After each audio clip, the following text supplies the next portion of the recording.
sore untuk yang ada di Indonesia, selamat siang yang ada di Timur Tengah, selamat pagi yang ada di Eropa, selamat malam yang ada di Amerika.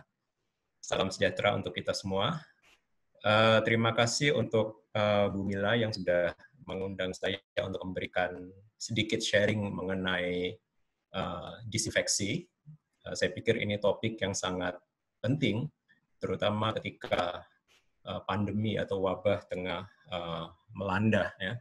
Karena banyak sekali mitos-mitos dan pemahaman yang kurang tepat di kalangan masyarakat kita mengenai disinfeksi, ya. Dan salah satu contoh adalah seperti berita yang saya baca di Detik tadi pagi.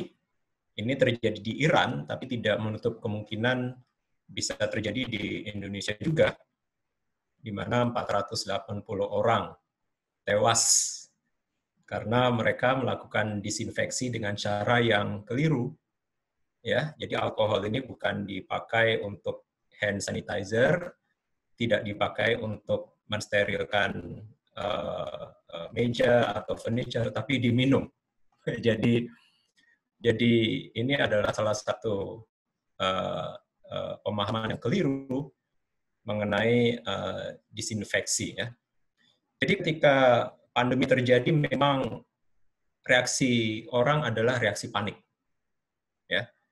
Dalam kondisi panik, mereka melakukan apa saja yang mereka pikir mampu untuk mematikan virus, ya. Dan dalam kondisi seperti ini, tentu banyak sekali orang-orang yang termakan hoax, orang-orang yang mengikuti apa saja yang beredar melalui WhatsApp, melalui media sosial, tanpa menggunakan pemikiran kritis, ya. Jadi ini salah satu yang terjadi di Iran, dan inilah sebab kenapa sesi online sharing ini diadakan, supaya kita mengerti bagaimana melakukan disinfeksi secara tepat dan secara rasional, ya. Jadi proses disinfeksi ini adalah proses yang sebenarnya cukup mudah dan cukup efektif untuk menghambat penyebaran virus corona, ya. Dan semua orang bisa melakukannya. Semua orang, ya, tidak peduli tingkat pendidikan mereka, semua orang bisa melakukan proses disinfeksi selama mereka tahu bagaimana melakukannya dengan tepat, ya. Karena apa? Karena virus itu dari segi sains sebenarnya tidak bisa digolongkan sebagai makhluk hidup. Karena ketika virus ada di luar tubuh manusia, ya, virus itu diam, tidak bergerak, tidak makan, tidak melakukan proses metabolisme, tidak berkembang biak. Jadi dia seperti benda mati. Tapi ketika begitu masuk ke tubuh manusia, maka proses yang terjadi itu sangat ruwet. Dan kita tidak punya kapasitas untuk menangani virus kalau sudah masuk ke tubuh kita. Jadi ini virus coronavirus yang saya ambil adalah contoh virus SARS, ya. Berikatan dengan reseptor ACE2 yang ada di tenggorokan kita, ada di paru-paru, dan kemudian semua proses ini terjadi untuk menghasilkan virus baru, ya. Jadi sel-sel tubuh kita dipakai untuk menghasilkan virus baru. Jadi istilahnya dibajak, ya. Tubuh kita dibajak untuk menghasilkan virus baru. Nah, ketika hal ini sudah terjadi, pilihan kita sangat terbatas, Bapak Ibu. Karena ini sudah domainnya ahli-ahli kimia. Ahli-ahli kimia yang bisa mensintesis obat. Itu bukan domainnya kita, ya. Jadi tidak bisa ketika sudah kondisi seperti ini kita minum Detol, udah nggak bisa, Bu. Bapak Ibu, kita minum alkohol itu sudah tidak bisa, karena Bapak Ibu lihat prosesnya sudah ruwet sekali di sini. Sudah berikatan dengan reseptor, kemudian mengalami replikasi, mengalami translasi, dan lain sebagainya, ya. Jadi ini sudah bukan domain kita. Domain kita adalah menghancurkan virus sebelum masuk ke tubuh kita. Itu bisa kita lakukan, siapapun bisa lakukan. Dewasa,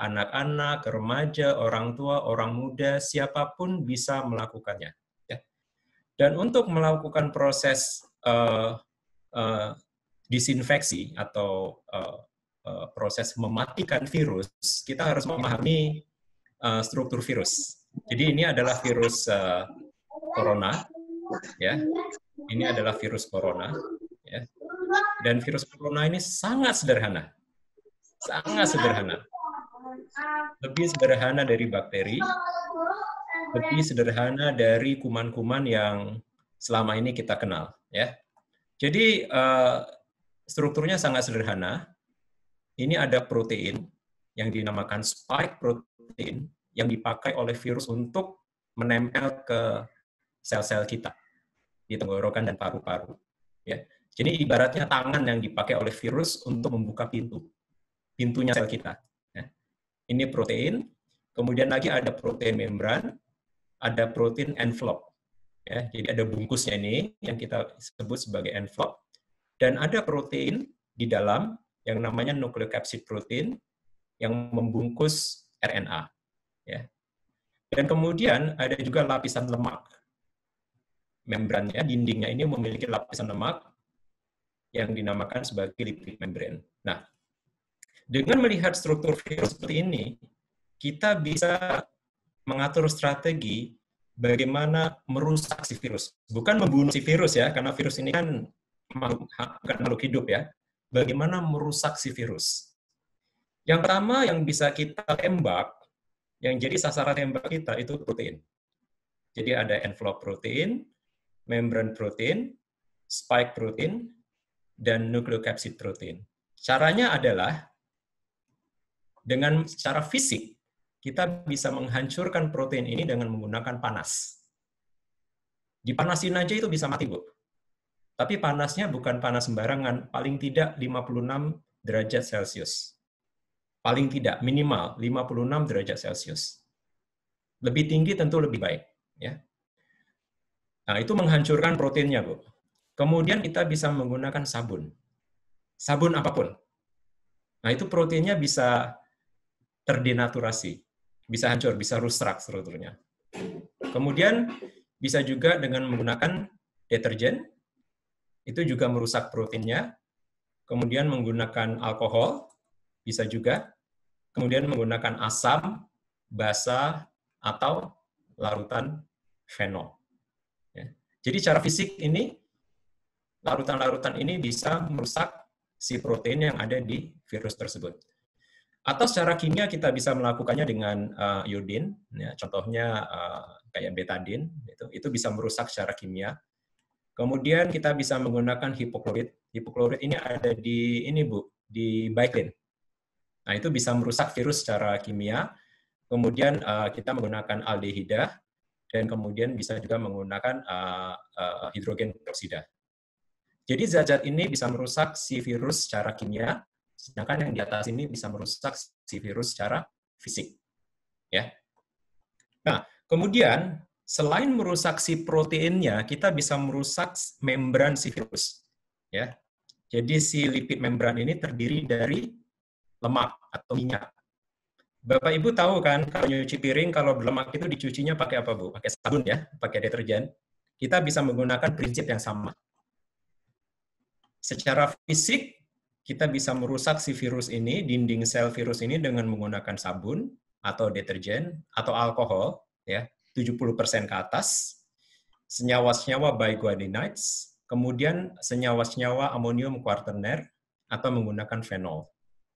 Sedangkan secara kimia, kita bisa merusak dinding virus ini, lapisan lemak ini, dengan menggunakan senyawa peroksida. Jadi Bapak Ibu, kalau melihat ada orang jualan antivirus, dilihat Bu kandungannya.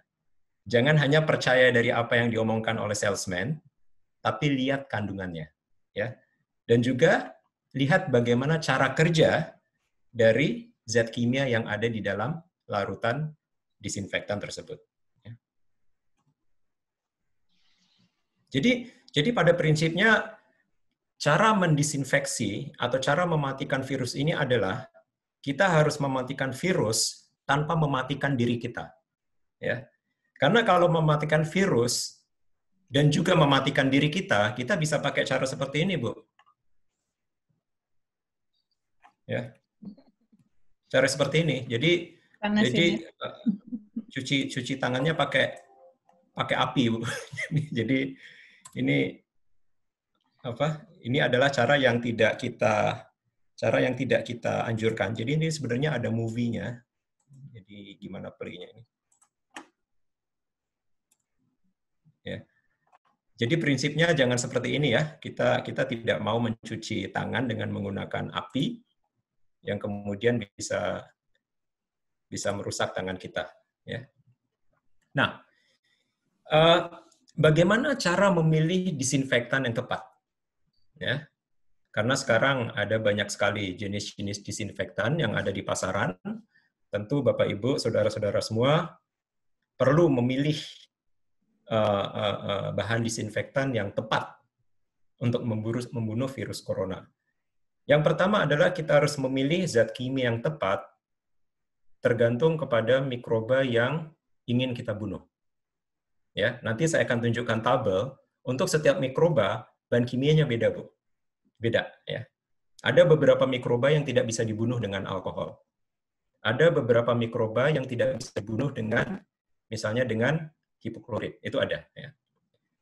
Yang kedua adalah kita harus melihat resiko ya dari bahan kimia tersebut, apakah bahan kimia tersebut berbahaya untuk kesehatan kita. Jadi Bapak Ibu, saudara-saudara harus membaca MSDS, ya, Material Safety Data Sheet yang ada di disinfektan tersebut. Ya, apakah berbahaya terhadap kita atau tidak, itu harus dicek. Kemudian kita harus menggunakan konsentrasi yang tepat. Berapa kali pencairannya, pengencerannya, itu kita harus melihat instruksi dari pabriknya. Biasanya dicantumkan di botolnya. Itu tidak usah khawatir ya. Kemudian bagaimana teknik penggunaannya.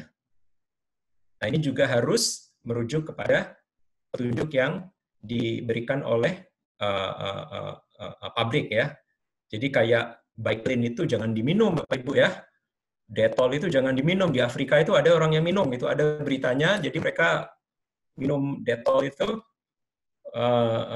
saya tidak tahu apakah mereka mati atau tidak. Kemudian di Iran, seperti saya tunjukkan tadi, 450 orang meninggal karena mereka tidak membaca instruksi yang tertulis di botol disinfektan ya. Saya pikir Bapak Ibu tidak sampai ke arah situlah, tapi siapa tahu ya, sudah desperate banget, sudah ngeri, takut banget baca tentang corona di WA setiap hari, kemudian desperate seperti itu. Mudah-mudahan jangan ya. Nah, kemudian contact time. Contact time ini adalah waktu yang diperlukan, waktu kontak antara cairan disinfektan dan virus. Ini penting sekali, nanti kita akan bahas. Kita sering melupakan hal ini. Ya, kita sering melupakan contact time. Membunuh virus itu tidak bisa cepat. Kita memerlukan contact time tertentu supaya virus itu bisa kita nonaktifkan secara maksimal. Salah satu contoh adalah Bapak Ibu cuci tangan pakai sabun ya. Selama ini yang kita dengar dari iklan-iklan, itu berapa lama, Bu? 20 detik kan?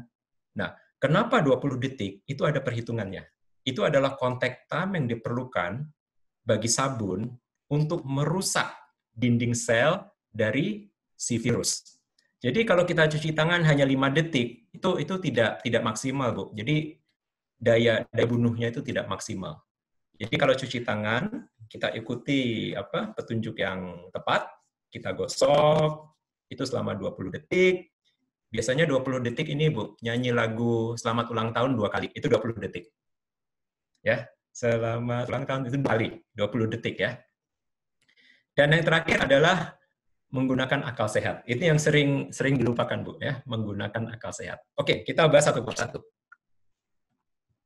Nah, ini adalah daftar bahan kimia yang umum digunakan di dalam disinfektan, ya. Mulai dari asam, alkohol, senyawa golongan aldehida, basa, kemudian bicarbonate, halogen, ya, hipoklorit ini Baiklin masuk di sini, Bu, ya. Iodin ini betadin masuk di sini. Kemudian senyawa-senyawa oksidator seperti hidrogen peroksida, senyawa fenol kayak Lysol itu masuk di sini, Bu, ya. Bapak Ibu. kemudian senyawa-senyawa amonium kuartener. Nah, di sini dicontohkan beberapa merek dagangnya juga, ya. Nah, masing-masing bahan kimia ini memiliki kapasitas tersendiri untuk membunuh mikroba. Tergantung jenis mikroba apa yang ingin kita bunuh. Misalnya, Mycoplasma. Mycoplasma ini jenis mikroba yang paling gampang dibunuh. Semua bahan kimia ini bisa membunuh Mycoplasma. Semakin ke bawah, Bapak Ibu, ini semakin sulit untuk dibunuh. Ya, ini semakin sulit untuk dibunuh. Yang paling atas ini yang paling gampang, yang paling bawah ini yang paling sulit untuk dibunuh dengan cairan atau zat disinfektan. Nah, corona ini di mana? Ya, pertanyaannya corona ini di mana? Corona ini di sini, Bu. Ya, corona ini adalah jenis virus yang memiliki amplop atau envelope, memiliki bungkus. Nah, bungkusnya itu adalah lapisan lemak. Ya, Bapak Ibu masih ingat kan? Saya tunjukkan tadi gambar virus corona.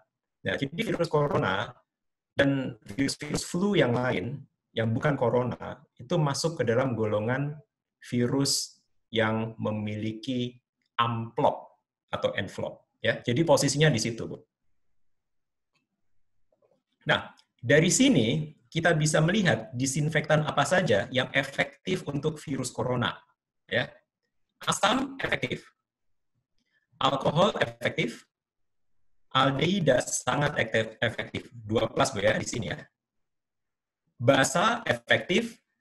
Nah, bicarbonate agak kurang efektivitasnya. Ya. Jadi kalau nanti ada yang nawarin Bapak Ibu disinfektan dengan bahan seperti ini, Bapak Ibu bisa pertimbangkan untuk tidak menggunakannya karena efektivitasnya kurang. Bicillin dan sejenisnya, betadine sejenisnya cukup efektif, hidrogen peroksida sejenisnya cukup efektif, senyawa fenol agak kurang, Bu. Nah, ini banyak orang yang tidak tahu. Seperti di Lysol, ya, itu agak kurang efektif. Ya, kecuali kalau konsentrasinya sangat tinggi. Itu mungkin efektif, tapi dalam konsentrasi yang biasa dipakai itu agak kurang. Senyawa kuartener, amonium, ini juga agak kurang, Bapak Ibu. Ya. Nah, dari hasil survei di pasaran, ya sudah saya lihat-lihat di pasaran, empat senyawa ini yang paling banyak ditawarkan oleh supplier. Ya, jadi alkohol, kemudian senyawa golongan halogen, ya, dan disinfektan golongan fenol dan kuartener amonium. Empat ini yang kebanyakan ditawarkan oleh supplier dengan berbagai macam merek. Ya. Dan dari sini Bapak Ibu bisa menilai yang efektif itu hanya alkohol dan kemudian golongan halogen. Dua-dua ini agak kurang. Ya, jadi Bapak Ibu saya sarankan untuk tidak menggunakan dua kelompok ini. Ya. Karena apa? Karena virus corona ini sangat membunuh, Bapak Ibu. Saya akan tunjukkan di slide saya. Jadi kita tidak boleh kompromi. Zero tolerance. Kalau kita hendak membunuh virus corona, harus kita bunuh sampai akar-akarnya. Tidak ada kompromi dengan pakai larutan yang, well, ini masih agak antara iya dan enggak, antara iya dan enggak. Tidak ada kompromi, Bapak Ibu. Ya, harus kita bunuh sampai 0. Ya, jadi dari banyak sekali bahan kimia yang saya lihat di pasaran yang ada di dalam desinfektan, saya pikir hanya alkohol dan halogen yang bisa diandalkan. Nah, kemudian yang harus kita lihat selanjutnya adalah ya dari alkohol, halogen, dan kemudian fenol serta amonium kuartener adalah seberapa jauh bahaya mereka terhadap tubuh kita. Itu harus kita lihat juga, ya. Jadi apa kelebihannya, apa kekurangannya, juga kita harus lihat secara teliti. Alkohol fast acting, Bu, cepat sekali, ya. Artinya alkohol itu kalau kita taruh di tangan hand sanitizer, ya, kita gosok-gosok itu 20 detik, 10 detik, 20 detik itu virus sudah rusak, sudah mati ya. Tapi ada kekurangannya, ini gampang terbakar Bapak Ibu. Jadi jangan pakai hand sanitizer sambil merokok ya, jangan ya, tolong ya. Jadi saya sudah ingatkan, tolong jangan pakai hand sanitizer sambil merokok. Kemudian senyawa halogen, hipoklorit, ya, ini kaporit, kemudian backlin, Clorox, dan sejenisnya. Broad spectrum. Jadi cukup banyak kuman yang bisa mati oleh senyawa golongan hipoklorit. Short contact time, jadi contact time-nya cukup rendah dan murah. Ya. Tapi kerugiannya adalah, kekurangannya adalah, ini korosif Bapak Ibu. Ini kalau masuk ke pernafasan, itu bahaya. Oleh karena itu, kaporit ini kan banyak dipakai di kolam renang Bapak Ibu. Oleh karena itu biasanya orang yang berenang, atlet renang, itu dapat asma. 25% atlet renang profesional, itu mereka dapat asma. Mereka menderita asma. Ini dikenal sebagai swimmer's asthma. Ya. Dan ini juga karena mereka terlalu lama ada di kolam renang yang mengandung kaporit. Jadi kaporit yang menguap itu, yang klorin yang menguap itu masuk ke dalam paru-paru mereka, dan itu bersifat korosif. Ya. Jadi ini ada efek sampingnya juga. Ya. Kemudian senyawa iodin, ya, iodium, ini juga korosif. Dan juga kalau kita pakai, itu bisa ada nodanya nanti di baju kita dan juga di permukaan barang-barang yang terkena iodin. Ya. Kemudian jangan dicampur dengan, dua-duanya ini tolong jangan dicampur dengan senyawa golongan kuaterner amonium, Bu. Ya, jangan dicampur. Ya, karena nanti kalau dicampur akan menghasilkan senyawa lain yang justru lebih berbahaya untuk kita. Ya, jadi ini adalah peringatan yang saya sampaikan ke saudara-saudara semua. Tolong jangan dicampur senyawa golongan halogen dan amonium kuaterner. Jangan dicampur. Ya. Fenol non-korosif, ya, tapi menyebabkan iritasi kulit dan mata. Dan kemudian untuk golongan amonium kuaterner tidak menyebabkan iritasi, cukup stabil di suhu ruang, tetapi kekurangannya adalah untuk virus corona, senyawa-senyawa golongan amonium kuaterner ini tidak efektif. Ya. Baik. Nah, ini yang sangat penting Bapak Ibu. Ya. Ini yang sangat penting, yaitu contact time, ya. Waktu kontak. Ya. Jadi waktu kontak yang diperlukan antara larutan disinfektan dan kuman itu tidak bisa sembarangan. Ya. Tergantung apa yang kita inginkan. Kita ingin melakukan disinfeksi atau kita ingin melakukan sanitasi. Beda, Bu. Yang dimaksud dengan disinfeksi adalah kita menghilangkan semua kuman kecuali spora. Spora ini tidak bisa dihilangkan dengan cairan kimia. Spora ini hanya bisa dihilangkan dengan autoklav. Suhu tinggi 121 derajat Celcius dan tekanan tinggi 2 atm. Ya. Tapi selain itu, bakteri, virus bisa kita hilangkan dengan larutan disinfeksi, dan yang dimaksud dengan disinfeksi adalah total elimination. Dihapuskan secara total. Ya. Sedangkan sanitization, ya, adalah proses untuk mengurangi jumlah mikroba sampai ke tahap yang kita anggap aman. Ya. Oleh karena itu kalau Bapak Ibu baca, misalnya Bapak Ibu sering pakai obat kumur, ya, obat kumur, atau sering cuci tangan dengan menggunakan sabun tertentu, di situ ditulis menghilangkan kuman sebanyak 99,9%. Jadi itu bukan disinfeksi, Bu. Itu hanya sanitization. Hanya mengurangi jumlah mikroba. Ya.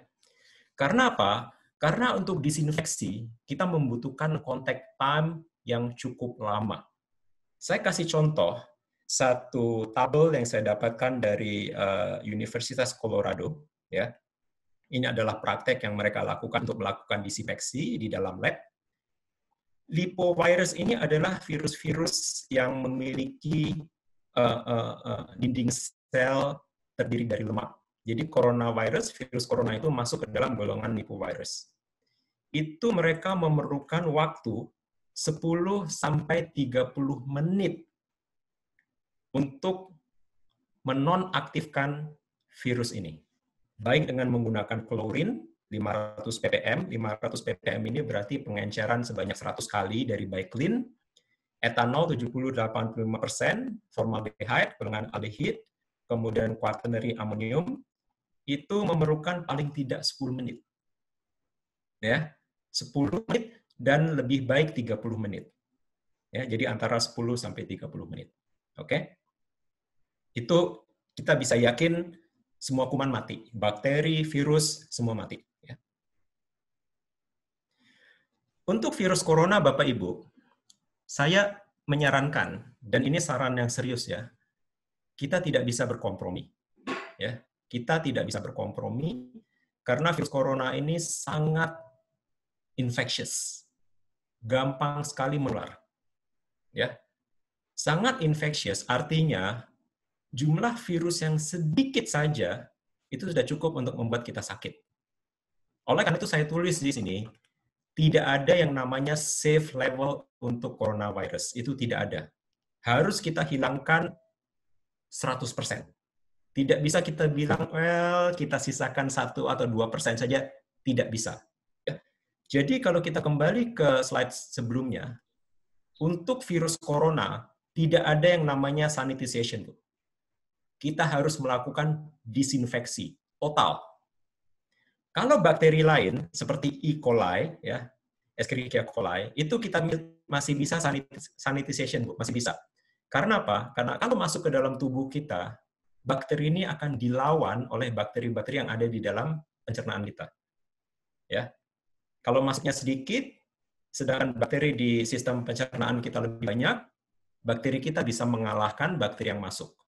Tetapi untuk virus corona, saya tidak menganjurkan melakukan sanitization. Harus disinfeksi secara total. Jadi 10 sampai 30 menit contact time. Ini saya ambil dari satu paper ya yang dipublikasi tahun 2015 ya, menggunakan virus corona, tapi bukan virus corona COVID-19 ya, Bapak Ibu. Mereka menggunakan virus corona jenis lain sebagai model. Dari sini mereka melihat data ya, jumlah virus berkurang setelah 5 hari. Mereka taruh virus di teflon, di PVC, di keramik, di gelas, kemudian di permukaan silikon, di permukaan besi, stainless steel. Sampai 5 hari, Bu, jumlah virus itu berkurang, tapi masih bisa menyebabkan infeksi. Masih. Jadi caranya mereka mengamati hari pertama, hari kedua, hari ketiga, sampai hari kelima. Mereka lihat virusnya, kemudian mereka taruh virus itu di dalam sel paru. Tentu bukan di manusia, Bu ya, di cawan di media tertentu di lab.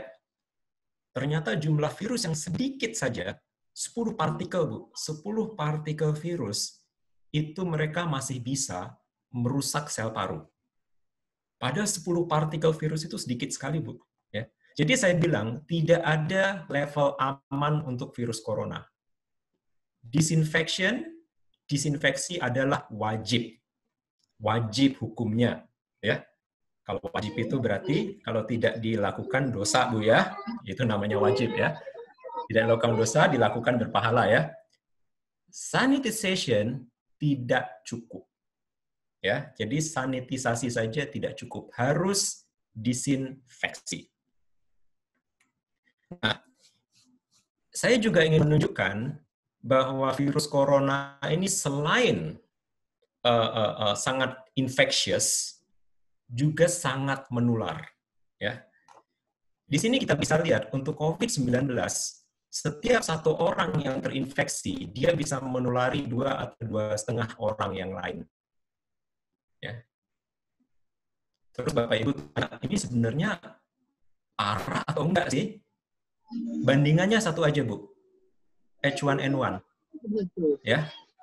Ini adalah virus flu yang menyebabkan wabah pandemi di tahun 1918 yang membunuh 50 juta orang. Nah, Untuk virus H1N1 ini, setiap satu orang yang terinfeksi, dia akan menulari 1,2 sampai 1,6 orang yang lain. Bayangin aja, Bu.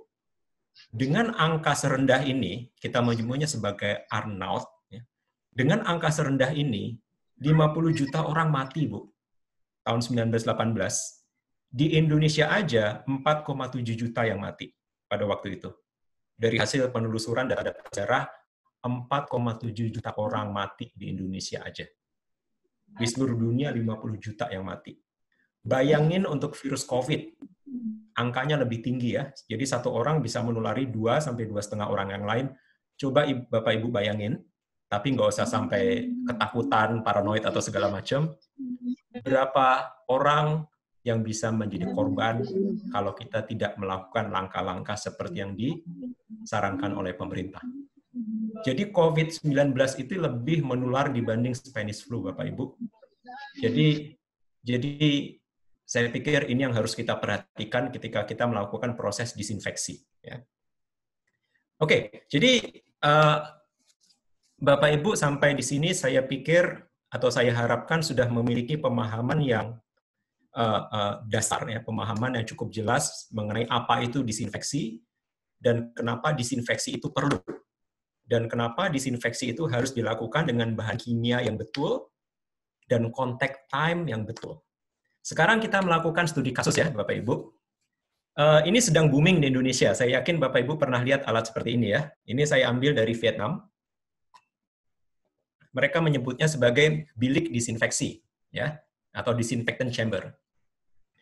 Kebanyakan di Indonesia sebagai disinfektannya mereka pakai hipoklorit, karena ini bahan yang murah meriah, Bapak Ibu. Kita bisa beli di warung, kita bisa beli di supermarket, dan biasanya dipakai adalah 500 ppm.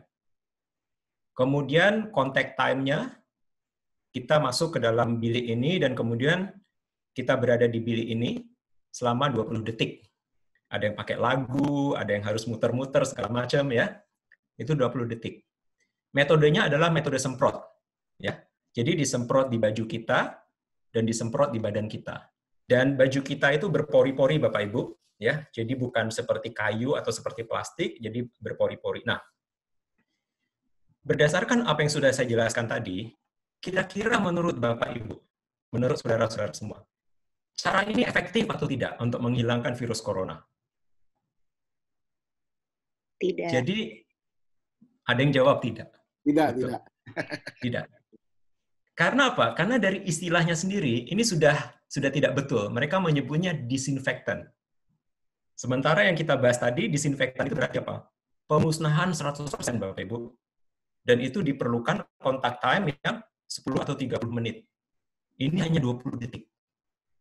Ya, ini hanya 20 detik. Jadi Bapak Ibu sudah bisa memperkirakan apakah ini cukup efektif untuk membunuh virus corona. Dan kemudian Bapak Ibu perhatikan di sini sifat materialnya. Baju kita Bapak Ibu, kita kan di negara tropis ya, itu kan katun. Ya, tidak ada yang pakai baju dari plastik atau pakai jaket di negara tropis ya. Jadi itu katun itu memiliki pori-pori. Nah, virus itu bisa masuk ke pori-pori. Prinsipnya, kalau bahannya berpori, konsentrasi hipoklorit atau konsentrasi disinfektan yang kita pakai itu harus lebih tinggi. Jadi 500 ppm tidak cukup, kita harus menggunakan 5.000 ppm. Jadi pengenceran dari BioClean itu 10 kali. Karena virus itu nanti ada di dalam pori-pori, Bapak Ibu, ya. Jadi kita harus menggunakan konsentrasi hipoklorit lebih tinggi, dan Bapak Ibu bisa bayangkan konsentrasi hipoklorit yang terlalu tinggi kalau masuk ke pernapasan dan masuk ke mata, apa yang akan terjadi? Saya pikir Bapak Ibu sudah tahu apa yang akan terjadi. Bapak Ibu lihat sendiri di sini, mata dan hidungnya hanya ditutup dengan kain seperti ini. Dan kain seperti ini memiliki kemungkinan untuk menyerap hipoklorit dan kemudian masuk ke mata, masuk ke tenggorokan, masuk ke pernapasan, dan kemudian masuk ke paru. Ya, jadi jangan sampai virus coronanya kita nggak dapatnya asma. Ya. Atau infeksi saluran pernafasan atas karena penggunaan disinfektan yang tidak tepat, yang tidak efektif. Ya. Dan apalagi hanya 20 detik. Virusnya nggak mati, coronanya dapat, asmanya dapat. Apes itu Bapak Ibu ya. Nah, ini studi kasus yang pertama.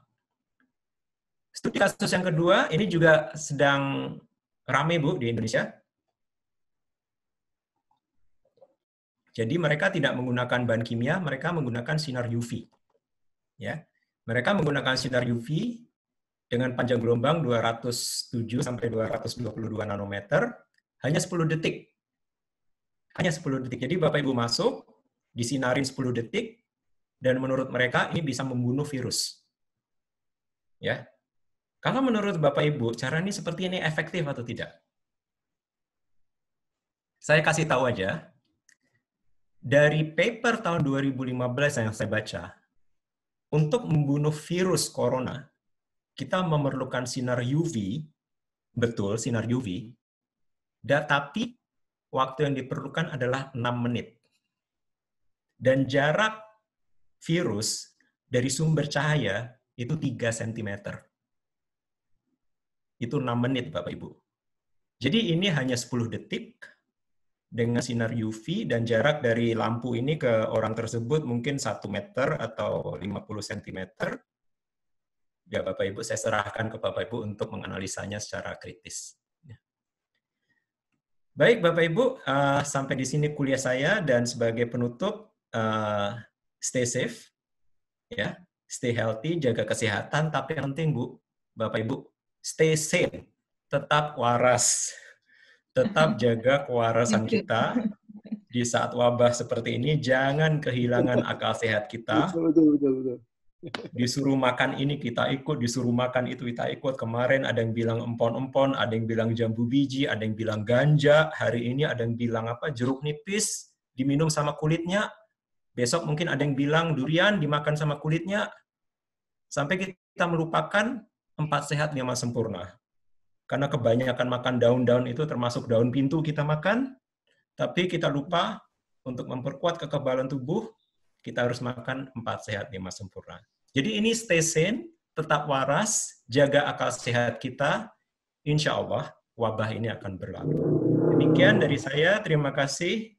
Assalamualaikum warahmatullahi wabarakatuh. Waalaikumsalam warahmatullahi wabarakatuh. Saya kembalikan ke Bu Mila. Baik, terima kasih banyak Pak Bimo untuk presentasinya. Sangat mencerahkan Bapak Ibu, saya baca di chatnya teman-teman juga. Alhamdulillah semua tercerahkan, merasa happy dengan apa yang disampaikan. Mungkin kita mulai dengan tanya jawab. Saya bisa tanya, Bu? Ya, silakan, nama Pak. Oh ya, saya Christian dari FKM UI K3 ya.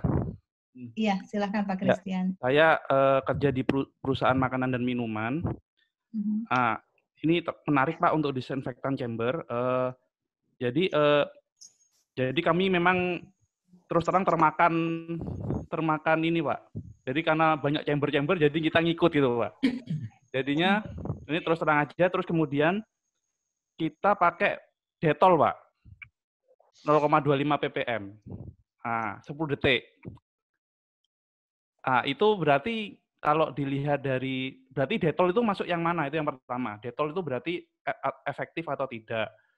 Masuk yang mana dan harusnya berapa detik? Dan apakah itu aman ke ke manusianya?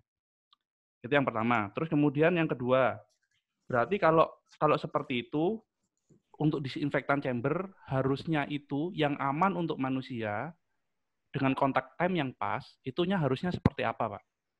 Itu yang nomor 2. Terus yang nomor 3, kan sebenarnya kami ini kan untuk mengatasi hal ini. Jadi sebenarnya oke, social distancing, tapi karyawan kami itu kan ada yang pakai public transportation, Pak. Dan kita nggak bisa menggaransi di public transportation itu social distancing-nya bagus atau enggak. Sebenarnya itu aja sih. Jadi begitu dia masuk ke dalam perusahaan, setidaknya kalau misalkan ada droplet-droplet atau virus yang ada di bajunya, itu bisa dimatikan. Cuma itu aja sih. Jadi cuma untuk mematikan virus-virus yang menempel di baju-bajunya atau di rambutnya atau di kulitnya yang terekspos saja. Sebenarnya itu. Terus kemudian dia bisa masuk ke pabrik.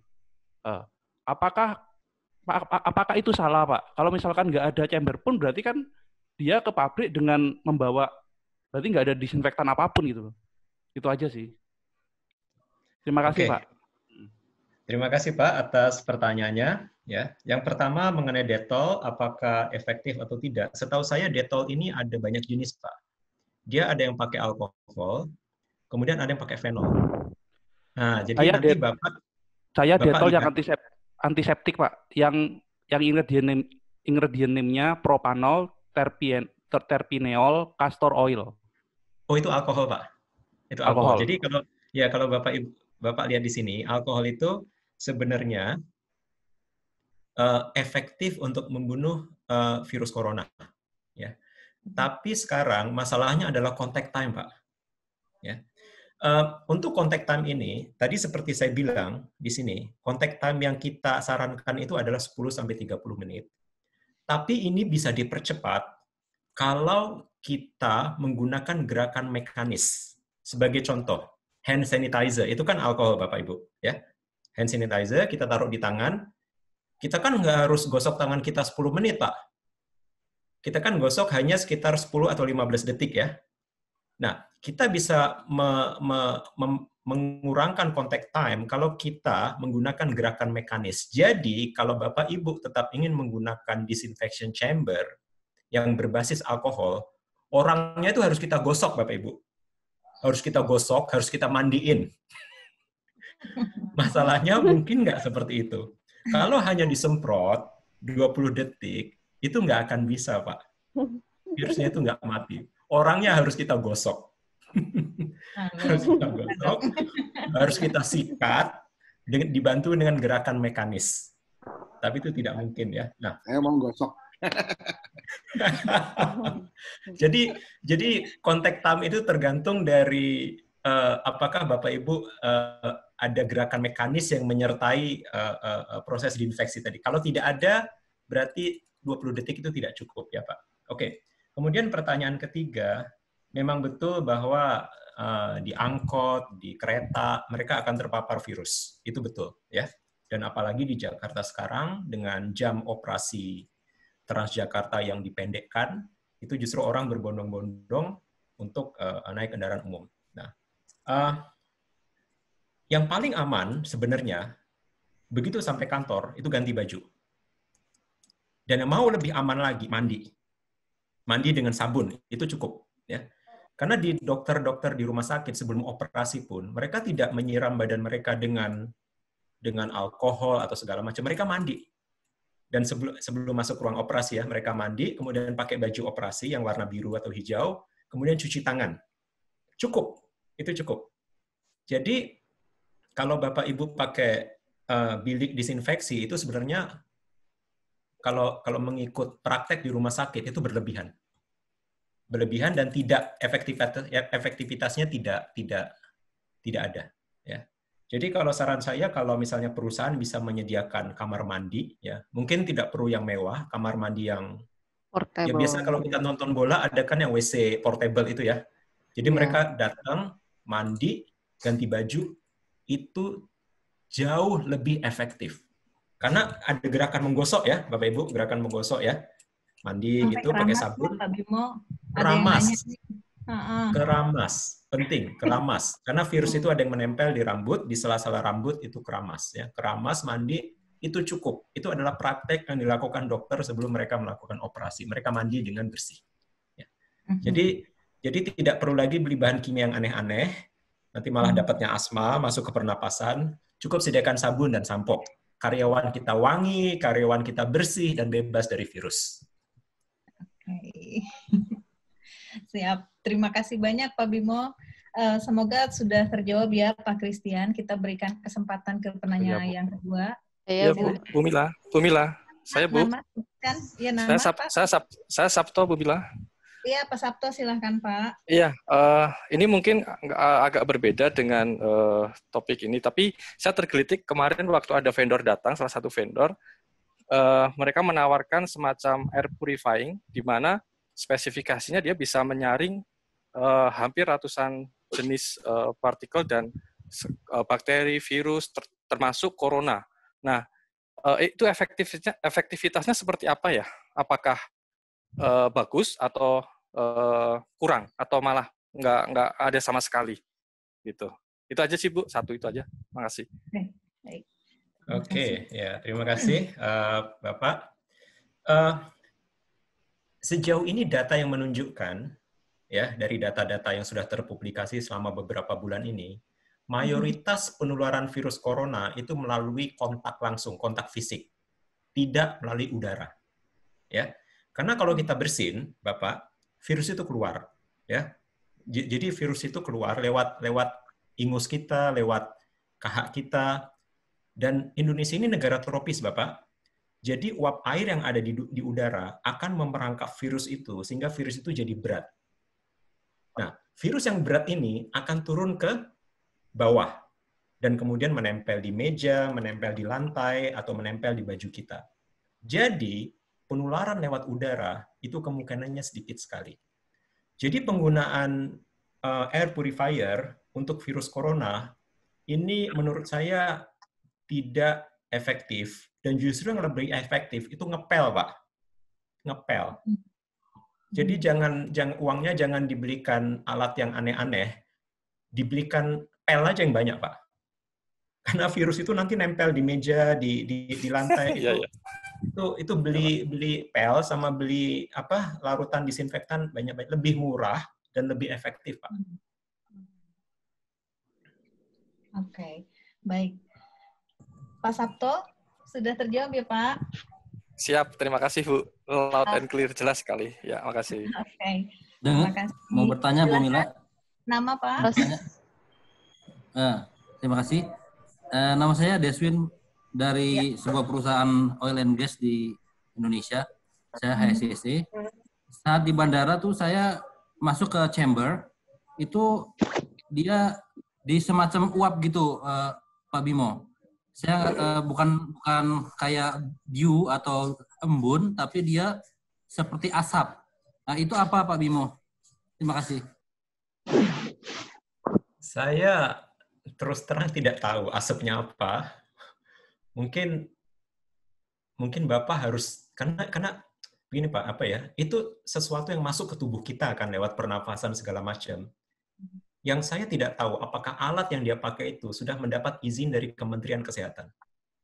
Karena sekarang banyak sekali bilik disinfeksi seperti itu yang tidak ada izin Kementerian Kesehatan, padahal bahan kimianya masuk ke tubuh kita. Jadi kalau saya jadi Bapak, saya akan tanya, ini apa? Sejauh ini saya tidak tahu apa yang dia pakai. Ya. Tapi seperti saya melihat di Vietnam, mereka menggunakan semacam cairan elektrolit, ya. Jadi itu, tapi tidak gas Pak bentuknya. Jadi saya terus terang tidak bisa jawab sebelum saya tahu apa yang mereka pakai. Tapi posisi saya kalau saya jadi Bapak ya, saya akan tanya ini apa? Karena ini masuk ke badan saya dan saya harus tahu gitu. Jangan-jangan pakai gas beracun atau gas klorin gitu, malah ini kan berbahaya untuk kita. Jadi untuk Bapak Ibu setelah ini tolong ditanyakan ke petugasnya. Kalau mereka nggak mau menjawab, bilang, ini badan saya, my body, my responsibility. Jadi saya bertanggung jawab terhadap apapun yang masuk ke tubuh saya lewat pernapasan, lewat mata, lewat mulut, sampai Bapak, Ibu tahu persis apa yang mereka gunakan. Maaf Pak, kalau yang di Vietnam tuh Anolite namanya.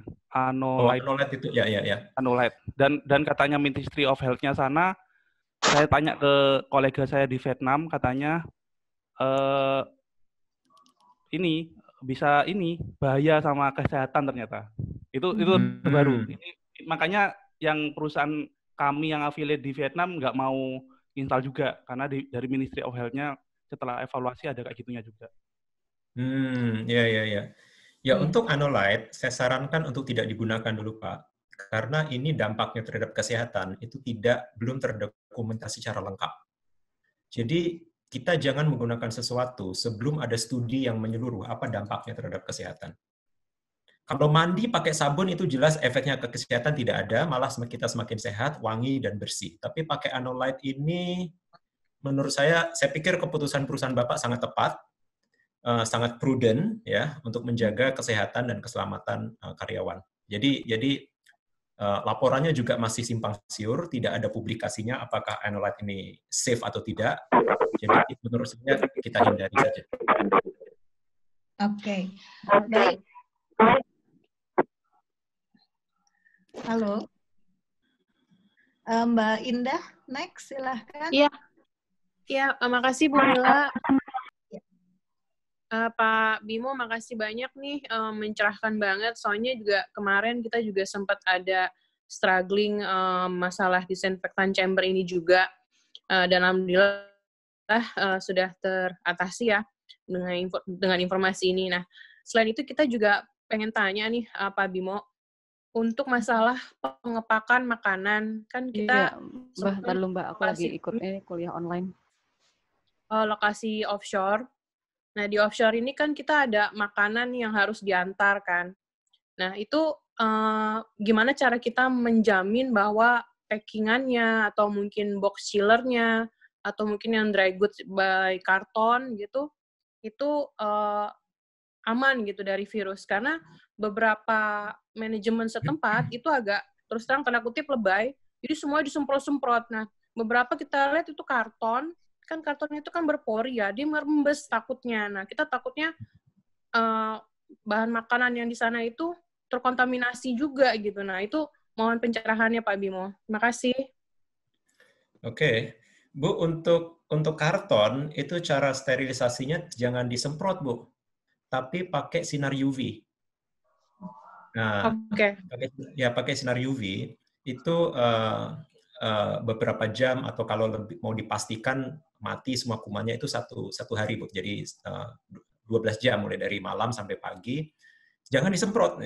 Ya kayak Ibu bilang tadi, merembes. Jadi iya, ya karena ini UV. memang inisiatif lokasi masing-masing, Pak. Ya, pakai UV, Bu. Jadi untuk bahan yang menyerap air, itu disarankan pakai UV. Dan jangan ada manusia di dalam ya, karena sinar UV itu bisa merusak sel-sel kita. Jadi saya sarankan pakai sinar UV, Bu. Dan sinar UV ini juga dipakai di rumah sakit untuk mensterilkan kamar pasien. Setelah pasiennya keluar, sementara menunggu pasien baru masuk, mereka menggunakan sinar UV untuk sterilisasi ruangan. Jadi bisa dipakai untuk sterilisasi karton. Itu jadi 12 jam ya, Pak ya? Saya sarankan untuk pastinya itu 12 jam. Jadi setengah hari ya, mulai dari malam sampai pagi. Yang tadi Bapak bilang kontak dengan sinar itu 3 cm itu juga? Itu 6 menit, Bu. Jadi 3 cm itu 6 menit ya. Jadi kalau kita bisa hitung, misalnya jarak dari lampu itu lebih dari 3 cm, mungkin waktu yang dibutuhkan lebih dari beberapa jam. Lebih panjang ya? Lebih panjang, ya. Oke. Sinar UV-nya berarti yang sinar UV buatan ya berarti ya? Yang dari lampu. Yang lampu sinar UV ya, itu banyak yang jual, Bu. Jadi nanti kalau beli pakai yang sinar UV-C. Jadi sinar UV itu ada 3, sinar UV A, B, dan C. Yang biasa dipakai untuk sterilisasi itu sinar UV-C. Panjang gelombang sekitar 200 sampai 270 nanometer. Itu biasanya ditulis kok di bola lampunya ditulis. Oke. Makasih banyak Pak Bimo. Sama-sama. Ya, terima kasih banyak Mbak Indah. Pak Bimo nyambung yang tadi yang untuk sinar UV. Ada pertanyaan juga kalau misalnya mes yang tadinya ada yang positif COVID gitu, terus bagaimana sterilisasinya? Untuk apa, Bu? Untuk yang untuk mes kamar ruangan gitu ya? Kamar personal, kamarnya pekerja, terus ternyata dia positif COVID, itu bagaimana melakukan sterilisasinya atau disinfeksinya? Kalau untuk kamar rumah sakit, ya, kalau untuk kamar rumah sakit itu seperti saya lihat di beberapa rumah sakit mereka menggunakan lampu UV, ya, jadi beberapa jam sebelum pasien baru masuk. Kemudian juga dipel, Bu, karena ada tempat-tempat yang tidak terekspos sinar UV, kayak di balik meja, di bawah tempat tidur, itu kan. Nah, itu harus kita bersihkan secara manual dengan menggunakan dilap dengan cairan disinfektan, kemudian lantai tetap harus dipel juga. Jadi sinar UV saja tidak cukup untuk menjangkau daerah-daerah yang tidak terkena sinar UV. Jadi tetap harus dipel, harus menggunakan cairan disinfektan. Baik, oke. Terima kasih banyak Pak Bimo. Selanjutnya Dokter Adi. Tadi Dokter Adi kayaknya mau tanya. Assalamualaikum. Ya, waalaikumsalam. Waalaikumsalam warahmatullahi Saya Dr. Adi Munte, Pak Bimo. Ya, silakan dok. Ya, saya kebetulan kerja di FPSO di kapal. Bisa dengar suara saya, Dok? Iya, kedengeran Pak, jelas. Saya kerja di FPSO di kapal di Laut Madura. Ada lima pertanyaan saya. Mudah-mudahan ada waktu, masih ada waktunya. Yang pertama, kalau kita menggunakan Baiklin dicampur sama air untuk jadi desinfektan, itu nanti MSDS-nya kita pakai MSDS yang baru atau MSDS Baiklin? Satu. Terus yang kedua, saya belum pernah menemukan literatur berapa lama virus ini bisa bertahan di baju atau coverall. Karena kita sehari-hari pakai coverall di kapal. Berapa lama sebetulnya virus ini bisa bertahan di baju? Terus yang ketiga, sama seperti yang Bu Mila tadi sampaikan, kalau seandainya ada pasien yang kita suspek ada positif COVID di kapal ini, di kabinnya kan ada 3 orang atau 2 orang yang sekamar. Apakah efektif kalau misalnya saya menggunakan disinfektan kayak Dettol untuk membersihkan kamarnya itu, Pak Bimo? Terus yang terakhir, saya tadi ada di tempat lain juga saya ada terlibat semacam diskusi. Kebetulan di grup AIH kita juga ada kebetulan 2 orang yang sepertinya mereka ahli di hygiene. Ada penelitian yang terbaru bahwa menyebutkan metode lockdown itu tidak efektif. Terserah kira-kira mungkin apakah dari segi ekonomi apa segala macam, tapi sebenarnya apakah metode lockdown ini efektif atau tidak, Pak? Saya rasa itu aja. Mudah-mudahan ada manfaatnya. Terima kasih Pak Bimo kesempatannya. Terima kasih. Assalamualaikum warahmatullahi wabarakatuh. Waalaikumsalam warahmatullahi wabarakatuh. Jadi kalau tidak salah pertanyaannya ada 4, Pak ya. Yang pertama, kalau Baiklin diencerkan, MSDS-nya bagaimana? Kemudian yang kedua, berapa lama virus bertahan di baju? Kemudian yang ketiga, kalau ada pasien positif COVID, bagaimana, apakah kita cukup membersihkan kamar itu dengan Dettol? Kemudian keempat, apakah lockdown itu efektif? Gitu Pak ya? Iya. Oke. Yang pertama untuk Baiklin, itu biasanya pengencerannya itu 10 atau 100 kali. Ya, 10 atau 100 kali. Untuk permukaan yang berpori, itu pengenceran 10 kali, kemudian permukaan yang tidak berpori, itu pengencerannya 100 kali. MSDS-nya tetap kita pakai MSDS yang tercantum di kemasan. Tetap kita pakai. Jadi tidak ada MSDS untuk larutan, untuk bahan kimia yang dilarutkan. Itu saya sebagai lulusan kimia belum pernah dengar, Pak, MSDS untuk bahan yang sudah dilarutkan. Kalau memang ada, saya tidak tahu. Ya. Berarti kita tidak perlu bikin MSDS baru ya, Pak? Tidak perlu. Cukup merujuk kepada MSDS-nya si Baiklin. Ya. Baik. Terima kasih. Kemudian yang kedua, berapa lama virus itu bertahan di baju. Ini ada penelitian yang baru keluar bulan kemarin. Ya. Jadi virus corona ini bisa bertahan di tembaga 4 jam, bertahan di kardus 24 jam, di plastik 2-3 hari, di besi 2-3 hari. Jadi dengan asumsi baju kita itu materialnya mirip dengan plastik, karena ada rayonnya kan, ada polimernya, itu bisa bertahan di baju 2-3 hari, Pak. Lama juga ya. Lama, betul, lama. Cukup lama. Ya, cukup lama. Ya. Jadi saran saya, Pak, kalau Bapak pergi ke tempat yang kira-kira Bapak terekspos dengan virus corona, misalnya ke rumah sakit, jenguk teman yang sakit, itu pulang, jangan langsung duduk, buka baju, langsung cuci. Jadi buka baju, bajunya masukin ke plastik, cuci, kita langsung mandi, baru boleh meluk anak kita atau duduk di kursi. Jadi ini cara yang dulu teman-teman saya di Korea lakukan ketika wabah SARS tahun 2002, 2003, dan juga sekarang. Karena mereka pengalaman dengan SARS, mereka tahu apa yang dilakukan. Mereka seperti itu, Pak. Jadi mereka cuci baju itu setiap hari. Memang repot, tapi virus ini bisa lama, 2-3 hari. Jadi pulang, langsung cuci baju, dan kitanya mandi, baru boleh ketemu istri kita, ketemu anak kita, atau duduk di sofa. Ya. Kemudian pertanyaan ketiga, kalau ada karyawan kita yang positif COVID, bagaimana dengan kamarnya, bagaimana dengan tempat-tempat yang pernah disentuh sama dia, itu harus cepat kita bersihkan dengan larutan disinfektan, ya. Bisa menggunakan Dettol atau Biclean atau larutan disinfektan lain, dan pastikan contact time-nya minimal 10 menit. Seperti sudah saya jelaskan tadi. Jadi misalnya di meja ya, kita lap dengan cairan disinfektan, itu kita biarkan 10 menit. Jangan kita sentuh, jangan ada orang duduk di situ, kita biarkan minimal 10 menit, 30 menit lebih bagus. Ya.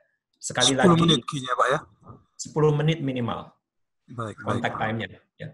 Sekali lagi, virus corona itu termasuk virus yang gampang dibunuh selama dia ada di luar tubuh kita. Jadi jangan terlalu paranoid sampai pakai cairan yang macam-macam. Ini cukup mudah karena virus ini terdiri dari lemak. Pembungkusnya itu lemak, dan lemak ini bisa hancur bahkan oleh sabun sekalipun bisa hancur. Ya. Yang penting kita melakukan proses pembersihan secara menyeluruh sampai sudut-sudut ruangan, tempat-tempat yang di balik meja, segala macam, karena sekali lagi, kita tidak tahu apa yang karyawan kita sentuh, misalnya dia menyentuh di bawah meja, atau megang kasur, itu harus dibersihkan secara total, tapi jangan terlalu paranoid, karena virus ini termasuk gampang untuk dibunuh. Ya. Kemudian pertanyaan terakhir, apakah lockdown ini efektif? Jawabannya iya dan tidak. Ya, di Malaysia sendiri sedang di lockdown, dan untuk melihat efektivitasnya kita harus menunggu kira-kira sampai minggu depan. Karena minggu depan kabinet akan bersidang dan melihat efektivitasnya. Tapi kalau kita lihat di Cina efektif, Pak. Di Cina itu efektif, tapi dengan syarat rakyatnya itu harus disiplin. Oleh karena itu, lockdown itu hanya berhasil di negara-negara yang pemerintahnya bertangan besi. Sedangkan lockdown yang dilakukan di Italia itu gagal karena pemerintahnya terlalu demokratis dan rakyatnya, Anda tahu sendiri orang Italia, mereka suka hangout, mereka suka kegiatan sosial, peluk sana, cipika-cipiki, suka dansa, dan kasusnya sampai sekarang tidak turun. Jadi apakah berhasil atau tidak sangat tergantung kembali lagi ke budaya kita. Di Indonesia sendiri gimana? Saya kembalikan ke Bapak Ibu untuk menjawabnya. Apakah rakyat kita cukup disiplin dan apakah pemerintah kita cukup untuk melakukan tindakan tangan besi? Kalau tidak, lockdown percuma, Pak. Ekonominya stop, macet, tapi penyakit tidak bisa dihentikan. Di Malaysia sendiri, sampai tentara harus turun, Pak. Karena kalau ketika itu, minggu lalu kita turunkan polisi, rakyat masih bandel, tentara harus turun atas perintah dari yang di Pertuan Agung Malaysia. Pertama kali dalam 50 tahun kita lihat tentara ada di jalan. Nah, itu baru rakyat takut untuk keluar rumah. Itu, Pak. Kembali ke budaya masyarakatnya. Oke, baik. Tapi itu justru dari penelitinya dari Cina itu, Pak. Dia yang dikirim ke Lancet itu, dipublish sama Lancet bahwa lockdown itu tidak efektif katanya. Saya belum baca publikasi itu, jadi terus terang saya tidak bisa komentar mengenai paper Lancet itu. Tapi kalau kita melihat data dari pandemi flu Spanyol, Spanish flu di Amerika, mereka punya data cukup terperinci kota-kota apa saja yang melakukan lockdown, kota-kota apa saja yang tidak melakukan lockdown. Dari situ mereka bisa melihat bahwa kota-kota yang aktif melakukan lockdown atau social distancing, itu tingkat penularannya rendah. Nah, jadi itu data dari Spanish flu tahun 1918 di Amerika. Jadi mengenai paper Lancet itu saya belum bisa komentar karena saya belum baca, Pak. Iya. Oke, baik Pak Bimo, karena pertanyaannya banyak nih. Ada yang bertanya juga, seandainya kamarnya itu berkarpet atau ruangan yang berkarpet, kan nggak bisa dipel. Kira-kira efektifnya seperti apa? Oke. Permukaan yang berpori seperti karpet, baju, kita harus menggunakan larutan desinfektan yang konsentrasinya lebih tinggi. Ya. Seperti saya sebutkan tadi, untuk Biclean, untuk permukaan keras seperti meja, kita bisa encerkan 100 kali. Tapi untuk permukaan berpori, kita encerannya harus 10 kali. Jadi 10 kali lebih kuat dari larutan yang kita pakai untuk membersihkan meja, karena kita harus memastikan larutan itu betul-betul masuk ke dalam pori-pori itu. Ya. Jadi konsentrasinya lebih tinggi, dan juga harus disertai dengan gerakan mekanis, digosok. Nah, jadi tidak bisa hanya disemprotkan ke karpet tanpa digosok itu, karena ada kemungkinan virus itu ada di dalam. Jadi kalau bisa hindari penggunaan karpet, Bapak Ibu. Di rumah sakit juga jarang kan yang pakai karpet ya. Iya. Karena karpet ini sumber penyakit. Bisa menjebak bermacam-macam kuman, virus, dan bakteri, dan pembersihannya lebih sulit karena harus menggunakan desinfektan dengan konsentrasi tinggi. Bisa, tapi seperti saya sebutkan tadi, konsentrasinya lebih tinggi dan harus disertai dengan gerakan mekanis, yaitu digosok. Itu bisa. Seperti dry clean gitu mungkin ya, Pak? Dry clean itu mereka menggunakan larutan organik, pelarut organik. Dan pelarut organik ini bisa melarutkan virus, karena virus itu kan dibungkus oleh lemak, jadi bisa terlarut oleh pelarut organik. Mereka tidak pakai air, dan secara teoritis bisa membunuh virus. Oke. Satu lagi, kalau makanan yang delivery, misalnya dari GoFood seperti itu, perlu nggak kita disinfektan dulu sebelum kita terima?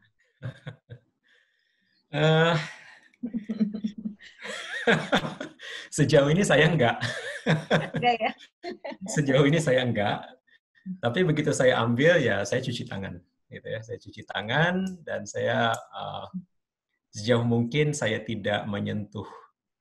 Di sini ada contactless delivery. Jadi mereka sampai ke rumah kita, mereka tinggalin kotaknya di depan rumah kita gitu. Ada. Kalau saya tidak Pak, ditinggalin gitu, nanti saya buka pintu udah hilang, Pak. Kebetulan di Malaysia tidak ada yang ngambil. Gila. Saya agak sulit menyarankan apakah harus kita disinfeksi, tapi kalau misalnya kemasannya tidak tembus larut, ya Bapak Ibu bisa pakai wipes itu ya, yang pembersih tisu basah yang mengandung alkohol, itu bisa kalau Bapak Ibu takut ya. Tapi saya sendiri tidak. Saya sendiri sejauh ini masih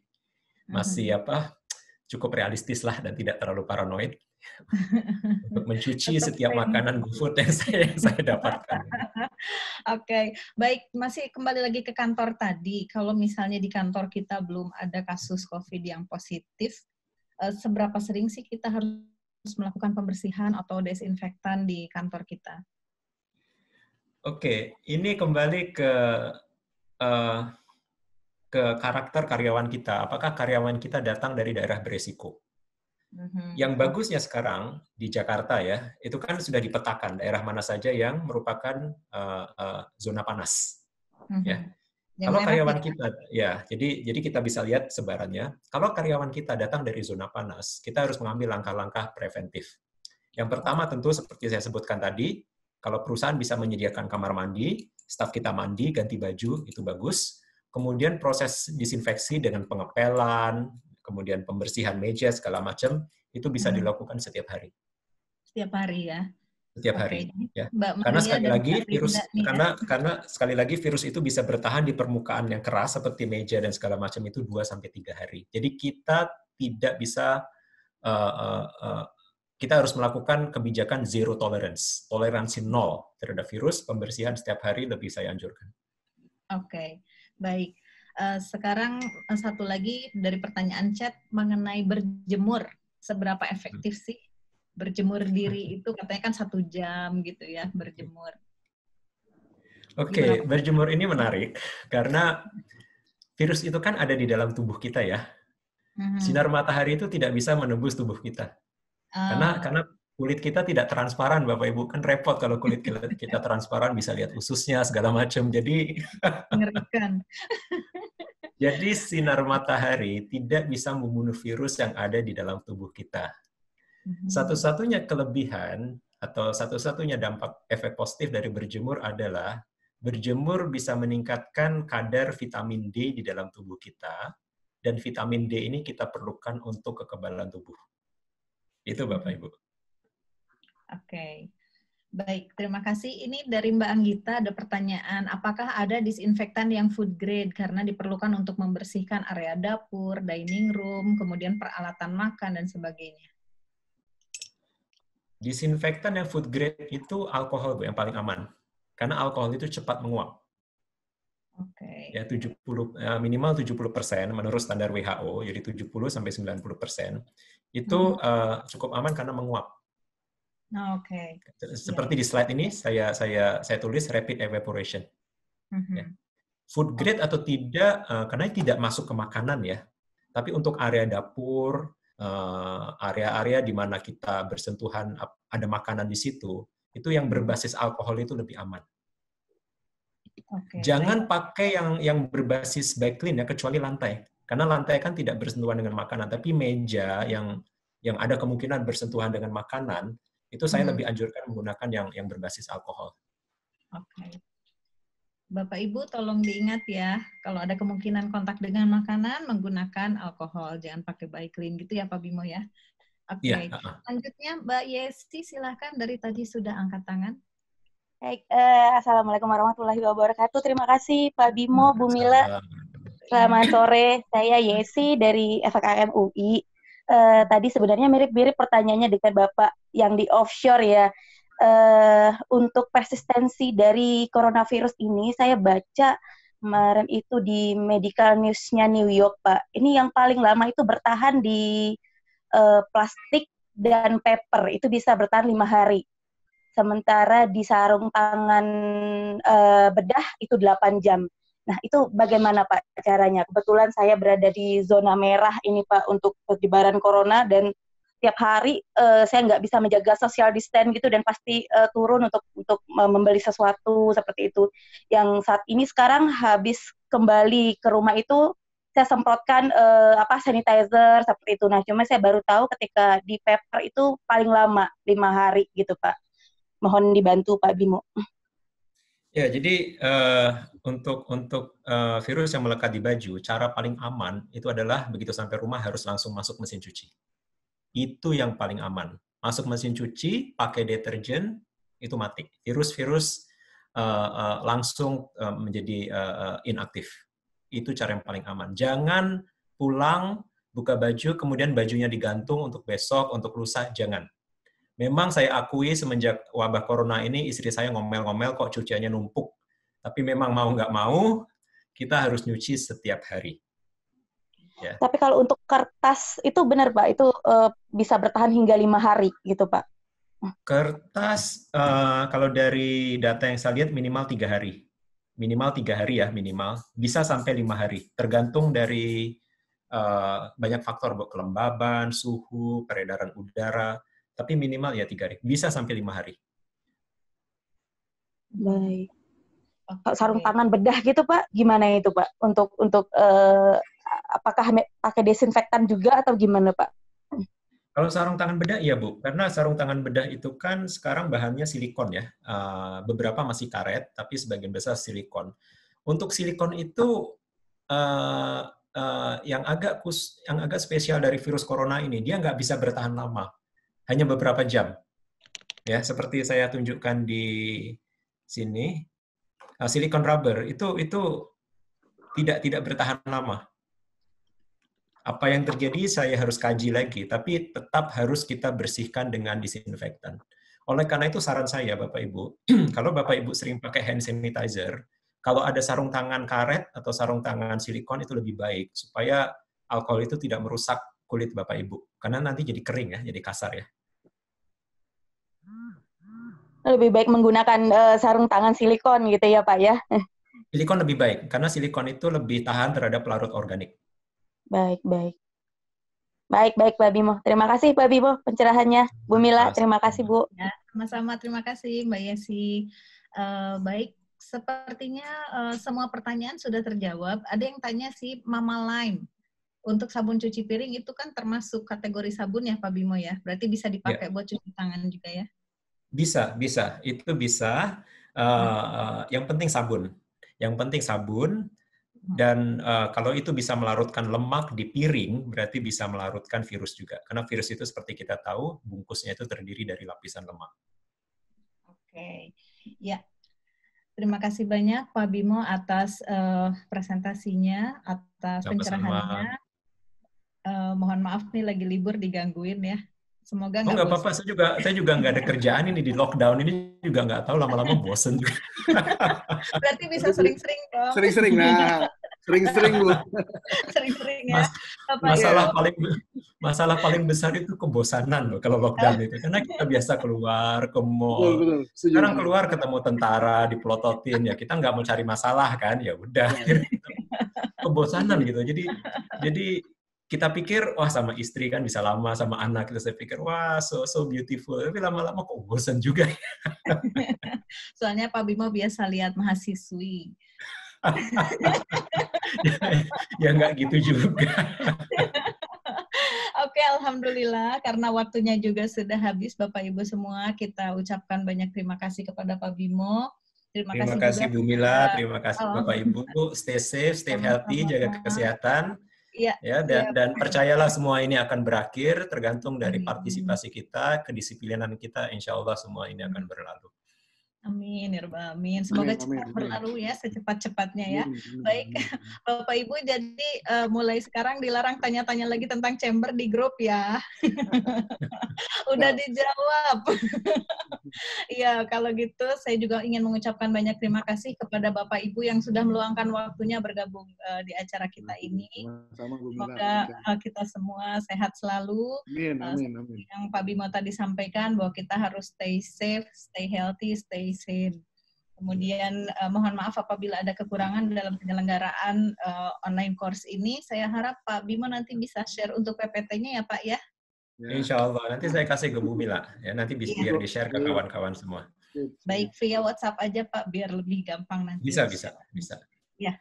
Oke, kalau gitu pertemuan hari ini kita tutup. Alhamdulillah sangat bermanfaat. Semoga Allah Subhanahu wa Ta'ala meridhoi kita semua, meridhoi Pak Bimo yang sudah share informasinya. Jadi ladang pahala ya Pak. Amin. Baik, insya Allah. Terima kasih semuanya. Assalamualaikum warahmatullahi wabarakatuh. Waalaikumsalam warahmatullahi wabarakatuh. Terima kasih Pak Bimo, Bu Mila. Terima kasih semua. Terima kasih Pak Bimo, terima kasih Bu Mila. Jaga kesehatan ya. Terima kasih Pak. Terima kasih semuanya. Terima kasih sama-sama. Alhamdulillah Pak Bimo. Ya, terima kasih. Mohon maaf saya videonya di off, udah lepas APD.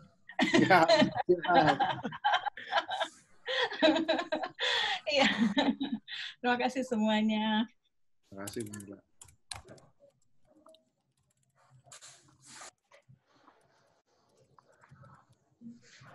Oke, Kak Stefan. Halo. Kak Stefan masih di sana kah? Masih Bu, masih. Ya, Kak Stefan tadi masuk ya? Ya. Gimana? Recording mungkin bisa di off recordingnya. Oh iya.